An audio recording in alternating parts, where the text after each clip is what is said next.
नाशिकमधून नाशिकमध्ये राज ठाकरे यांच्या बाबत फलक लावले होते, मात्र फलक हे अज्ञातांनी फाडलेत। मनसेचा वर्धापन दिन नाशिकमध्ये पार पडतोय, त्या निमित्तानं नाशिकमध्ये मनसेकडून फलकबाजी केली गेली होती, मात्र अज्ञातांनी हे फलक फाडलेले आहेत। फलक फाडल्यानं मनसे कार्यकर्ते आक्रमक झालेत।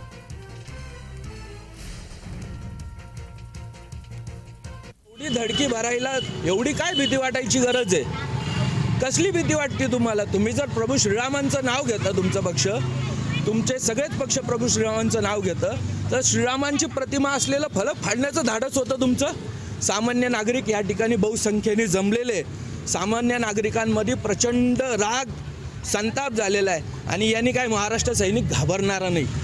आम्ही दुप्पट ताकदीनं साहेबांचं या ठिकाणी जल्लोषात स्वागत करू। हे फलक जेवढे होते त्याच्या दुप्पट लावू। तर याचाच आढावा घेतलाय आमचे प्रतिनिधी किरण गोटूर यांनी। पाहूयात।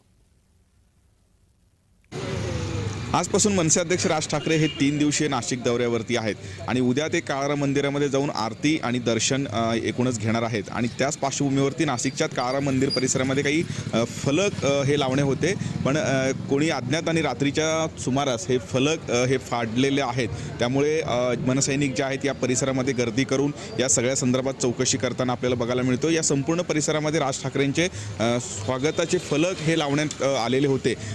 जवळपास हे 2 ठिकाणाचे फलक हे रात्री अज्ञातांनी फाडलेले आहेत। आपण बघू शकतो की अशा पद्धतीचे फलक या खरं तर बोर्डवरती लावण्यात आलेले होते, पण हे फलक हे फाडण्यात आलेले आहेत। या सगळ्या संदर्भात मनसैनिकांनी संताप व्यक्त करत या सगळ्या संदर्भात पोलिसांमध्ये तक्रार करण्याची भूमिका घेतलेली आहे। अज्ञातांनी हे काम केल्याचं आत्ता तरी एक माहिती कळते, पण कारण काय आहे हे अद्याप कळू शकले नाही।